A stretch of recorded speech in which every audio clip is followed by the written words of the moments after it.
হাইকোর্টে দ্বারস্থ হওয়ার পর ডানকুনি সহ বেশ কয়েকটি রেলের জমিতে যে বাজার সেগুলো 17 তারিখ পর্যন্ত রক্ষা পেলেও দেখা যাচ্ছে গোবরা যে রেলওয়ে স্টেশন সংলগ্ন যে বাজার সেখানে কিন্তু রেল উচ্ছেদ শুরু করেছে এবং দেখতে পাচ্ছি এখানে বেশ কিছু দোকান প্রায় 50টা মতো যে দোকান সেগুলো এই মুহূর্তে জেসিবি মেশিন নিয়ে পুরো ভেঙে দেওয়া হচ্ছে এবং স্বাভাবিকভাবেই যারা এখানে ব্যবসা করে খেতেন তাদের এখন কিন্তু একেবারে মাথায় চিন্তা পড়েছে যে কিভাবে সংসার চালাবেন, কারণ এখান থেকেই তারা বাজার ব্যবসা করেই তাদের চলতো এবং আজকে যেভাবে একেবারে জেসিবি নিয়ে এসে দেখা যাচ্ছে এলাকায় বিশাল পুলিশ বাহিনী মোতায়েন রয়েছে, কেন্দ্রীয় বাহিনী মোতায়েন রয়েছে, এর মধ্য দিয়েই কিন্তু এই উচ্ছেদ অভিযান চলছে।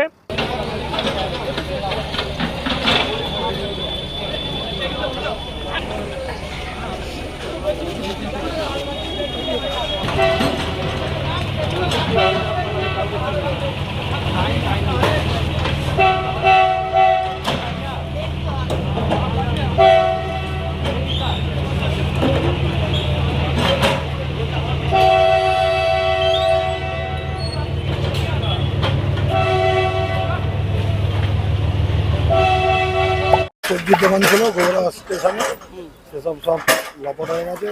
আমি তো গরিব ঘরের ছেলে, আমার 3টে বাচ্চা আছে, ছেলে তাদের নিয়ে চলছিল আমার।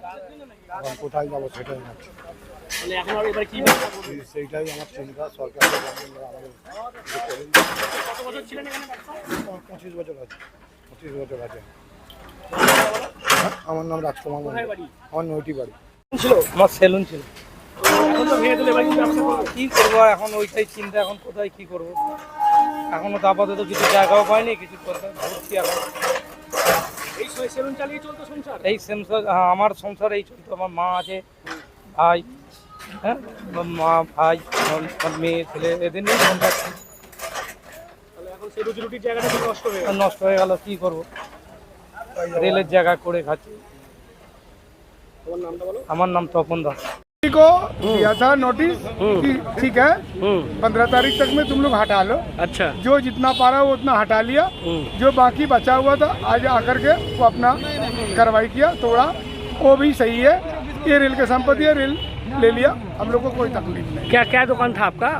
मेरा झालमुड़ी का था दुकान, फूल का दुकान था, इनका मुर्गी का दुकान था, उनका पान का दुकान था, उनका घड़ी का दुकान था, यही सब इस जगह दुकान था। अभी क्या धंधा करेंगे आप?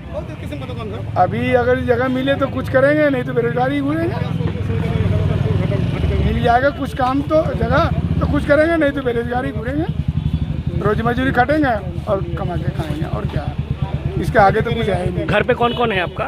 हमारा तो 4 आदमी है, एक बेटी है, एक बेटा है, एक बेटा पुता हुए वो अलग है, और हम 4 आदमी का फैमिली हम चला रहे हैं। संसार तक कैसे चलेगा फिर इसके बाद? वो तो रोज मजदूरी कमाना पड़ेगा हमको, जैसे जोगाड़ी हुआ, ईटा हुआ, पत्थर हुआ, ढोना पड़ेगा, इसमें चल रहा था। कैसे প্রায় 50টিরও বেশি এখানে দোকান ছিল এবং দেখতে পাচ্ছি আমরা একটি মন্দিরও রয়েছে, বড় বাবার যে মন্দির সেই মন্দিরও এখানে রয়েছে। যারা ব্যবসায়ী সমিতির লোক রয়েছেন তারা বলছেন যে বাজার যেগুলো দোকানপাট ছিল সেগুলো ভেঙে দেওয়া হয়েছে, ঠিক আছে, তারা মেনে নিচ্ছেন, কারণ উন্নয়নের পক্ষে, রেলের উন্নয়ন হোক তারা চান, কিন্তু কোনোভাবেই যাতে এই মন্দিরটা অন্তত এখন পর্যন্ত থাকুক 6 মাস বা কিছুদিন, যাতে তারা এখান থেকে শিফট করে অন্য জায়গায় বড় বাবার এই মন্দিরকে স্থাপন করতে পারে, সেই কারণে তারা রেল সহ যারা প্রশাসনিক আধিকারিক রয়েছেন তাদেরকে তারা আবেদন করছেন। অন্য জায়গা থেকে হাইকোর্টে দ্বারস্থ হয়েছিল, 17 তারিখ পর্যন্ত তারা স্বস্তি পেয়েছে, কিন্তু দেখা যাচ্ছে আজকে তোমার এখানে তো বুলডোজার চলে গেল। হ্যাঁ, আমরা হাইকোর্টে যাইনি এই কারণেই, কারণ আমরা জেনে গেছি উন্নয়নের আমরা বিপক্ষে নয়, উন্নয়নের পক্ষে, কিন্তু আমরা এই বিকল্প লোকগুলো যদি বিকল্পটা জায়গা করে দেয়, ওই জন্য আমরা হাইকোর্টের দ্বারস্থ হয়নি। আর হাইকোর্টে গেলে হয়তো সাময়িক একটা স্টে অর্ডার পাওয়া যাবে, কিন্তু আমরা যে স্টে অর্ডারটা নিয়ে হয়তো 7 দিন, তার জন্য এর বেশি আমরা স্টে অর্ডার পাবো না, ওই জন্য আমরা হাইকোর্টের দ্বারস্থ আমরা হইনি। আমি চাই, রেলের কাছে অনুরোধ করব যে এই আমাদের অনেক জায়গা এখানে জায়গা পড়ে আছে, এই যে আমাদের অসহায় মানুষগুলো, দরিদ্র যারা সবজি বিক্রেতা, মুদিখানা, মিষ্টির দোকান আছে 2টো, স্টেশনারি দোকান, তাদের সকলকে একটা পুনর্ব্যবস্থা যদি করে দেয়, পুনর্বাসনের ব্যবস্থা করে দেয়, তাহলে খুব উপকৃত হব আমরা। আমি কমিটির তরফ থেকে রেলকে অনুরোধ করছি, আপনারা একটু আমাদের এই গরিব মানুষ, এদের একটু আপনারা দেখুন, যাতে পুনর্বাসন দেওয়া যায় সেই চেষ্টা অন্তত করুন। কতদিন ধরে এখানে চলতো ব্যবসা? এই মার্কেটটা আমাদের আগে খুব চাষিরা এসে বসতো, প্রায় 70-75 বছর আগে, কিন্তু 30-40 বছর ধরে ডেভেলপ হয়ে, ঢালাই হয়ে অনেক কিছু, অনেক উন্নয়ন হয়েছে। গোবরা বাজার আমাদের এই লোকাল চণ্ডীতলা, ডানকুনি, নৈটি, এখানকার মানুষের খুব সুযোগ সুবিধা হতো, সবজিটা অনেক সস্তাতেও পেতো, অনেক রকম চাষিরা এসে বসতো, এই কারণে সুবিধা হতো। কিন্তু এই বাজারটা আজকে বুলডোজার চললো, মানে ভেঙে ভেঙে দেওয়া হলো। এর ফলে কিন্তু এই আশেপাশে কয়েকটা গ্রামের খুবই অসুবিধা হবে, কারণ ডানকুনি বাজারও আজ নয় কালকে হয়তো ভেঙে দেওয়া হবে। তাহলে আজকে এই মানুষগুলো কোথায় বাজার করবে, কোথায় কেনাকাটা করবে? ওই জন্য অনুরোধ করছি আমাদের যাতে পুনর্বাসন দেওয়া হয়, তা আপনার মাধ্যমে, আপনাদের চ্যানেলের মাধ্যমে আমি অনুরোধ করছি প্রশাসনকে, রাজ্য সরকারকে, রাজ্যের প্রধান শুভেন্দু অধিকারী স্যারকেও অনুরোধ করছি যে আপনারা এই রেলের ব্যাপারটা বা এই যেগুলো বুলডোজার চলছে তাদের যেন পুনর্বাসন করা হয়। এই মন্দিরটা কি হবে বরাবর?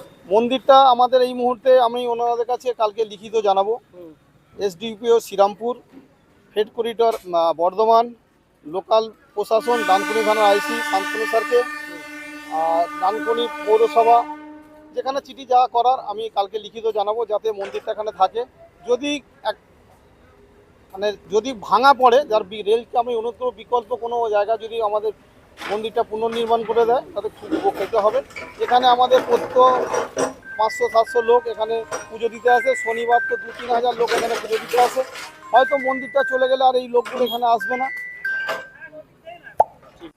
সব মিলিয়ে দেখা যাচ্ছে যে নতুন সরকার আসার পরে বিভিন্ন জায়গায় বুলডোজার চলছে, এবং আজকে দেখা গেল যে গোবরা বাজার সংলগ্ন যে এলাকা, স্টেশন সংলগ্ন এলাকা, সেখানে কিন্তু এভাবে উচ্ছেদ অভিযান চললো।